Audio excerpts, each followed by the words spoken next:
Welcome to Podcast 29 in my series, Colonies to Colossus, The Rise of a Giant. If you haven't done so yet, I'd like you to click the like button and subscribe. Please leave comments. They're always welcome. In this podcast, we're going to look at King William's War, which lasted from 1690 to 1697. Also in this podcast, for the first time, I'm going to use some maps and other graphics to help explain what I'm talking about. Before we begin, I strongly encourage listeners to listen to some of the previous podcasts in this series, which discussed events that were occurring during King William's War and were a big influence on it. These include podcast number 20, The Dominion of New England, number 21, The Glorious Revolution of 1689, number 23, The French in North America, number 24, The Iroquois Confederation, and number 26, The Salem Witchcraft Trials.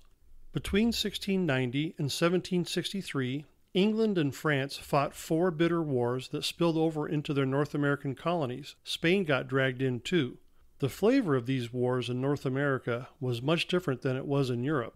Neither England nor France really wanted to commit many resources to their colonial possessions. They were much more busy fighting each other in Europe. Okay, on the screen is a map of North America and what it looked like in 1689 just before King William's War started. Towards the bottom of the map, the green areas show the areas that were controlled and colonized by Spain. Spain originally claimed all of North and South America, but her claims to North America were relinquished several decades before King William's War started. By the time King William's War started, Spain was already a crumbling empire, and she really didn't have the resources to commit to try and ever push any claims in North America beyond what she had. So she kind of contented herself with Mexico and Florida. It would be several decades away still before Spain would push into California and establish the famous 21 missions along the coast in California. The red areas on the east coast of the continent, that'd be on the right side of the continent, are the areas controlled by England.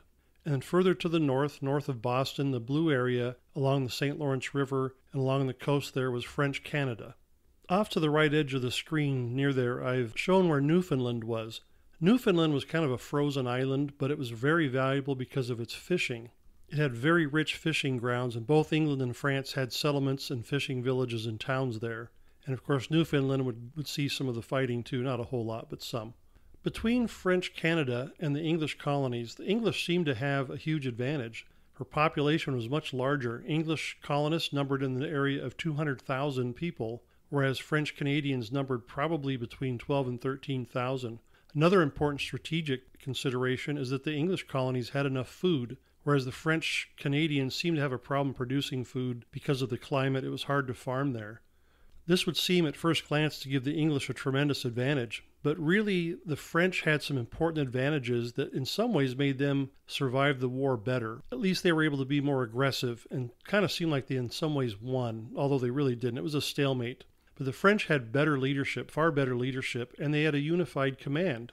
The English colonies, because each one had a governor and a separate legislature, were often squabbling about who would do what, and they couldn't always agree. This was especially true between New York and the New England colonies, Connecticut and Massachusetts.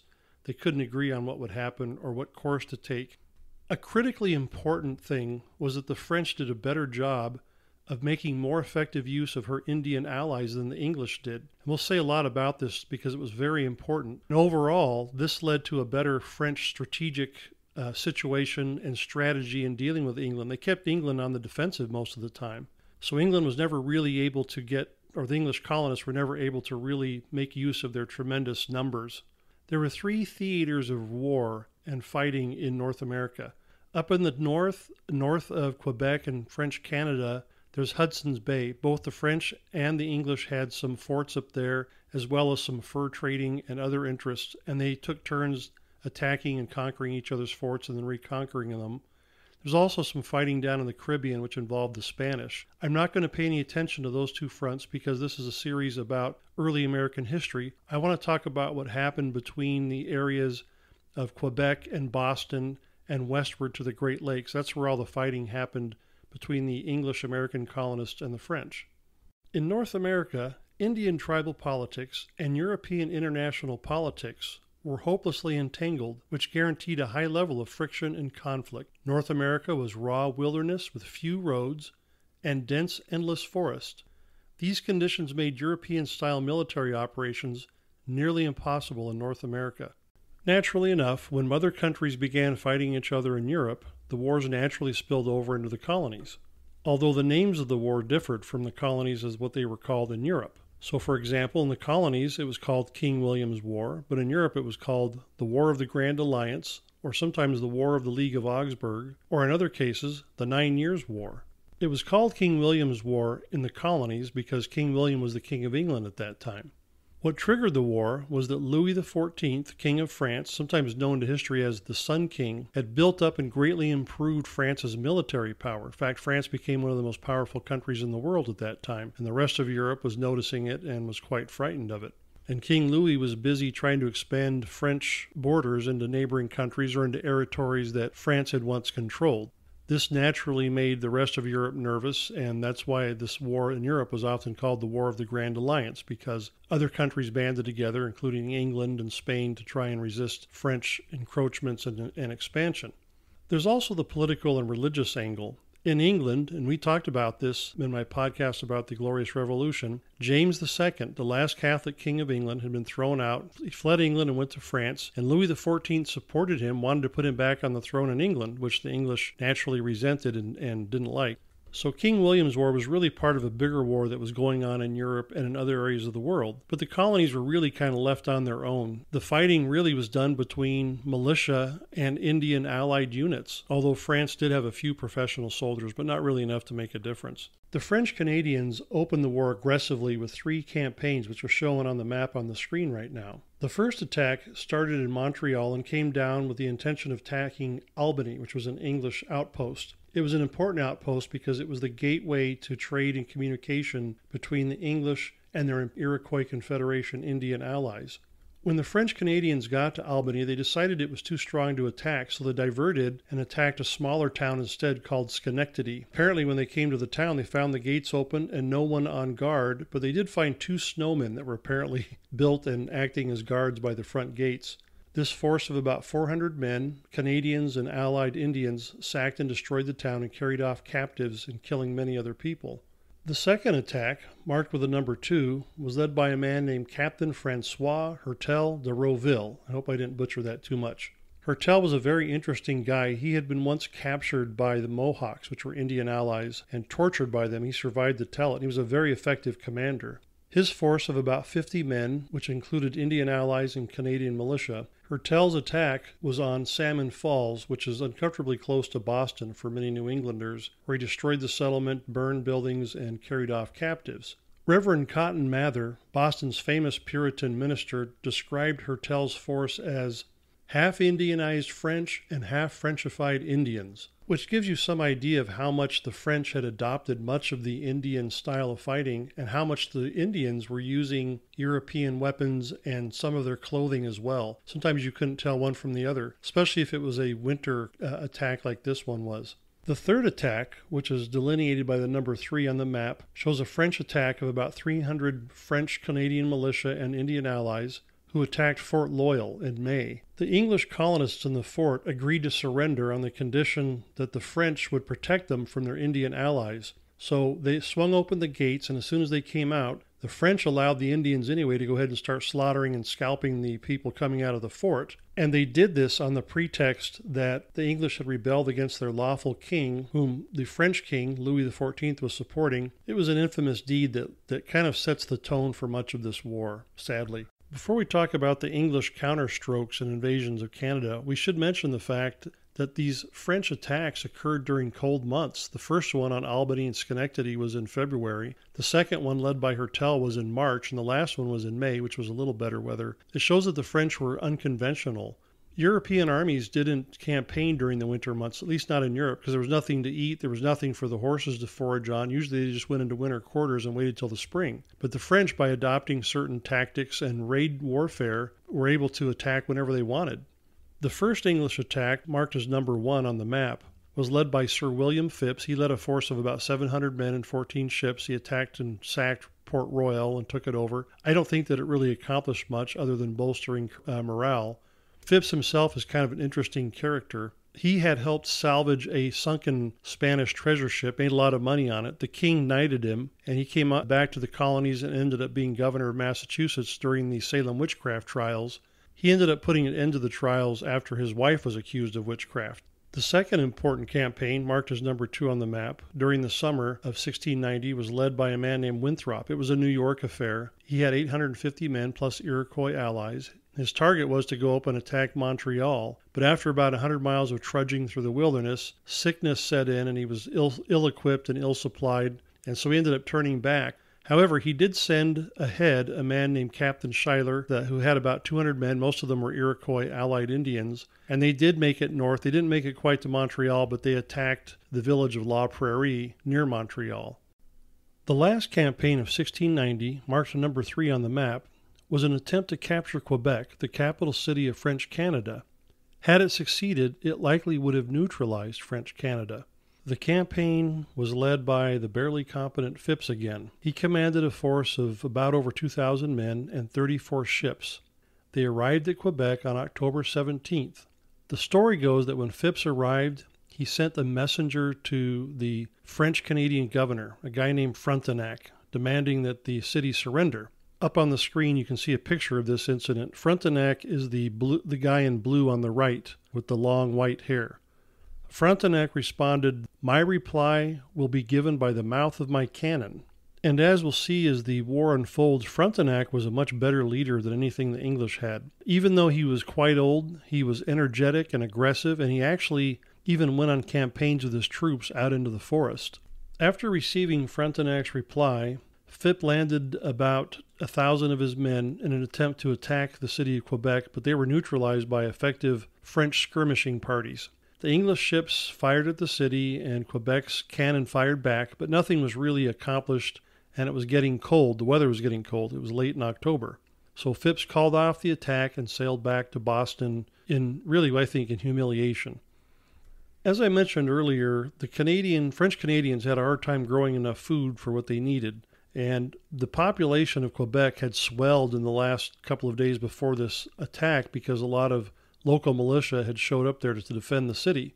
And I can't help but think that if Phips had just remained on the scene for a couple of weeks, maybe laying siege to the city or attacking it when they could, I think the food might have run out. And maybe the French might have even had to abandon the city. But anyway, it was an embarrassing episode, and more of Phips' men died of disease and accidents than actually died in combat. This all goes back to what I mentioned earlier, that the French were better led, and they had a unified command, whereas the English governors were squabbling with each other. Had Phips cooperated earlier in the summer, instead of doing his attack on Port Royal, if he had teamed up with Winthrop from New York, and they had both attacked at the same time, maybe Phips against Quebec, Winthrop against Montreal, they probably could have overwhelmed French Canada just with numbers, especially if they'd gotten their Iroquois allies to help them. On the screen right now is a recent photograph of a highway that cuts through a forest near Lake Champlain in New York.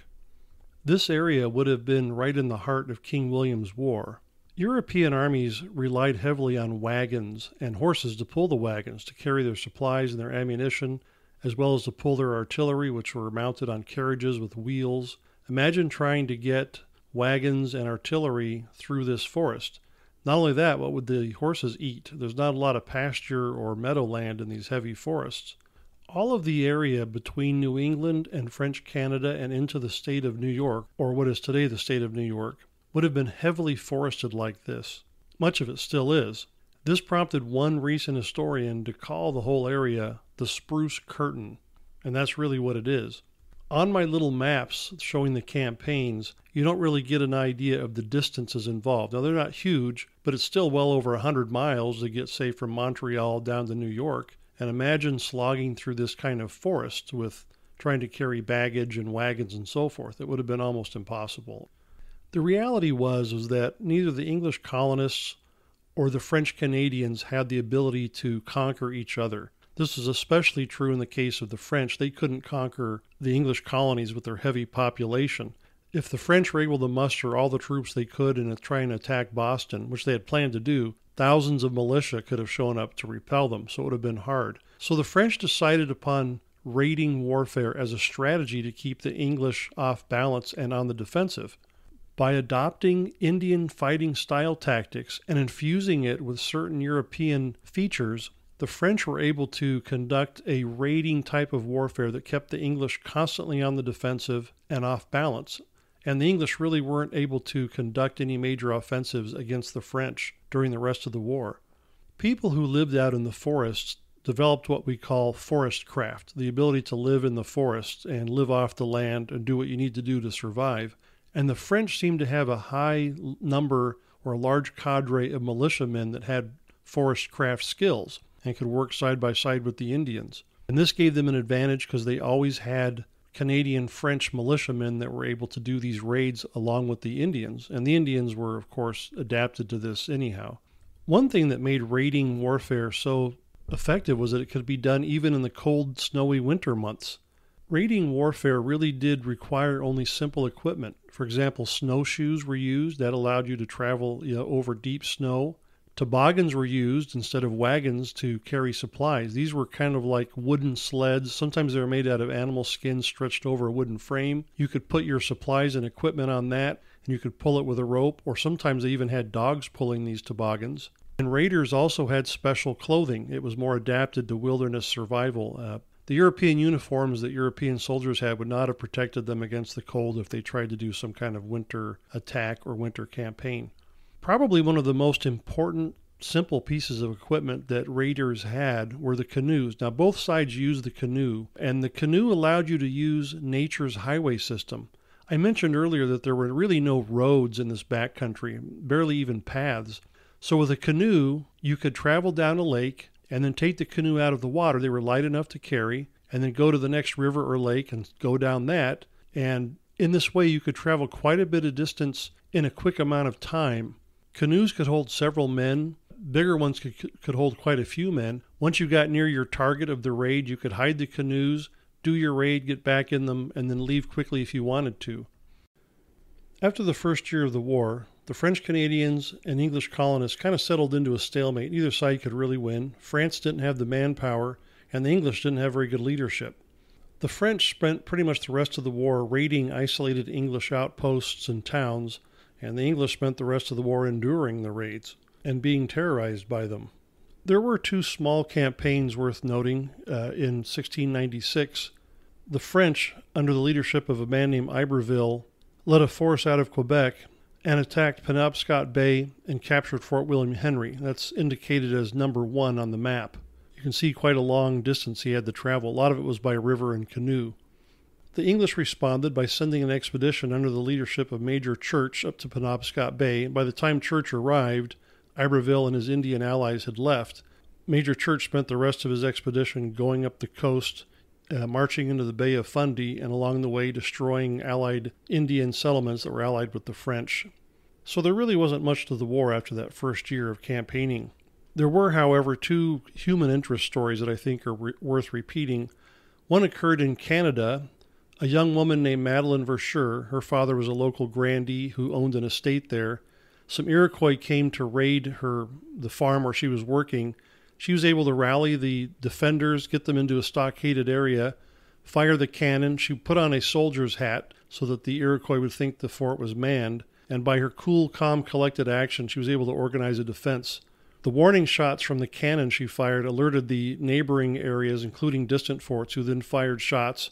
And eventually a relief force was scraped together that came down to drive away the Iroquois. They were already gone by the time they arrived. But Madeline Verschure is still honored today as a heroine in Canada. Her bravery and courage helped salvage a situation that could have been a lot worse. The second human interest story occurred down in the English colony of Massachusetts. The French and their Indian allies raided a town called Haverhill, where a woman named Hannah Dustin lived. The Indians succeeded in killing her husband, and they captured a lot of the townspeople. They killed many of them, but they kept her. And the story goes that as they were marching them off to take them back to their village, which was several weeks away distant, Hannah's newborn baby was crying, and one of the Indian warriors grabbed the baby by the feet and clubbed it against a tree to kill it. Hannah and the other women that were captured along with her were told that they were going to be taken back to the Indian village, that they would be stripped and then subjected to a torture known as running the gauntlet. This involved running between two lines of Indians who, as you ran between them, would beat you with sticks and throw rocks at you. After about 6 weeks of travel through the dense forest, Hannah and some of the other captives with her decided it was time to make an escape. So at night, while her Indian captors slept around the campfire, they grabbed their tomahawks and killed the Indians, and before they left, they scalped them. The reason for the scalping is that the English colonial officials paid bounties for scalps. They also paid bounties if you could bring in the live person, an enemy, but it was easier just to carry scalps instead. It's said that the French, because they didn't offer very high bounties but offered so much more for captives, their militia and forces didn't usually resort to scalping as much during this war. Off to the left side of the map on the screen, you'll see kind of an area shaded in green just to the west of Albany. That's the area or homeland occupied by the Iroquois Confederation. We need to say a few things about them. On the screen now is a map that's a close-up of the area on the last map, showing where the homeland of the Iroquois Confederation were. The Iroquois Confederation was a confederation of 5 related Indian tribes, the Seneca, the Cayuga, the Onondaga, the Oneida, and the Mohawk, probably being the most famous. The Iroquois Confederation was a very powerful Indian nation. In fact, they were probably the most powerful Indian nation that the colonists had to deal with in North America. They could assemble thousands of warriors, and they were able to conduct raids against enemy Indian tribes as far west as Illinois and as far south as Georgia. The Iroquois Confederation was nominally allied with the English, but I don't think the English did a good job cultivating the friendship during the war. In fact, I would say that probably the most underutilized and mismanaged resource of the war was the Iroquois Confederation. The English didn't help them very much when they were under attack by the French. The French did much more to cultivate their friendships with Indian allied tribes, and it was a huge resource to them and allowed their raiding activity to go on with almost no stop. I think if the English had spent more time cultivating friendship with the Iroquois, the French would not have been able to do the raiding that they did that was almost unchecked. Incident to King William's War, the French did 3 major campaigns against the Iroquois Confederation tribes, and these campaigns really did much to undermine the Iroquois confidence in the English ability to protect them and help them. The first of these campaigns occurred in 1687 and was led by the governor of Canada at that time, a man named Denonville. He invited the Iroquois leaders to a conference at Fort Frontenac, or near there, and when they arrived, the French arrested them all, shipped them off to France, and some of them ended up as slaves on galleys where they were chained to oars and had to pull oars for the rest of their life. It really outraged the Iroquois that they did this. If you follow line number 1, it's a thick blue line, that's this campaign. It goes further south around Ontario Lake and then down into an attack on the Seneca. That was the target. The campaign was not really successful. They did some damage, destroyed a few food supplies and villages, but they didn't do enough damage to really cripple the Seneca. And then after attacking the Seneca, they moved further west and built a fort near Niagara, near Buffalo today, and maybe about 40 or 50 miles east of the town of Hamilton. This campaign was probably a mistake. It wasn't destructive enough to cripple the Iroquois. In fact, they were outraged by both the treachery and the attack, and they united. The red lines going north into Canada from the Iroquois are the response, the vengeful counterattack that the Iroquois did. They were quite angry about this, and they did some raids near Montreal. Much of the campaigning the French did, I think, had a vengeful flavor to it. The Iroquois had decimated many of the Indian allied tribes that were allied to the French. Not only that, but the Iroquois had made life miserable for the French and almost destroyed French Canada in its early days. And I think the French just were angry at them and probably didn't like them too well, in addition to the strategic value of crippling the Iroquois. The second major campaign against the Iroquois left from Chambly and went south on Lake Champlain. It was an army of canoes filled with men. In canoes, you could make really good time, especially going down Lake Champlain, and then from there carry the light birch bark canoes to the Hudson River or to Lake George, and again move quickly through the wilderness. And so this campaign, it was French militia and allied Indians, which was always what the forces were composed of the French. And they attacked and destroyed much of the Mohawk country, which was crippling. The third and last one was one led by Governor Frontenac himself. He actually went on the campaign. That's line number 3. And I've read stories. He was quite old. He couldn't march with his men, especially through the forests. So they would carry him in a chair or in a canoe until they finally got there. And his campaign was conducted right at the heart of Iroquois country against the Onondaga and Oneida tribes. And he did quite a bit of damage, destroying food supplies, orchards, and villages. After the campaign was over, Governor Frontenac wrote back a letter to the French king telling him that the Onondagas and Oneidas were presently reduced by the lack of food that would make more perish than could have been destroyed by saber and musket. These raids and the inability of the English to help defend them really destroyed the confidence that the Iroquois had in their English allies, and many of them had decided the best thing to do was to try to make peace with the French. They hated it, but they didn't really have a choice, and the French had demonstrated that along with their Indian allies, who themselves hated the Iroquois, they were able to destroy them when they wanted to without much hindrance. In 1697, September 30th to be exact, King William's War formally ended with the Treaty of Ryswick. Now, it ended in Europe, but there was still skirmishing going on in North America, which was pretty much always the case. It was a much different world, and it didn't really solve any of the problems. The treaty itself specified that both nations would return whatever they had captured in North America, and this greatly irritated the English colonists who felt they had done so much and lost so much blood to fight for their cause and their king. Nothing was really solved by the fighting, and as I mentioned before, it was kind of a waste of time in North America because the next war would occur just a few years later in Queen Anne's War, which will be the subject of our next podcast. Casualties for King William's War, probably the best estimates were that the English colonists lost about 600 people. Their Iroquois allies probably lost about a similar number. The French Canadians probably lost in the neighborhood of 300 people, and Allied Indians probably lost around 100. And those are very round, rough numbers. No one will really know for certain, but that's based on reports of the battles and somewhat rumor, too. For further reading about this topic, I recommend the following books. The Colonial Wars, 1689 to 1762, by Howard H. Peckham. Raiders from New France, North American Forest Warfare Tactics, 17th and 18th Centuries, by René Chartrand. Colonial America, A History, 1565 to 1776, by Richard Middleton. American Colonies, The Settling of North America, by Alan Taylor. The American Colonies from Settlement to Independence, by R.C. Simmons. History of the Americas, by John Francis Bannon. The Ordeal of the Longhouse, The Peoples of the Iroquois League in the Era of European Colonization, by Daniel K. Richter. And Masters of Empire, Great Lakes Indians and the Making of America, by Michael A. McDonell.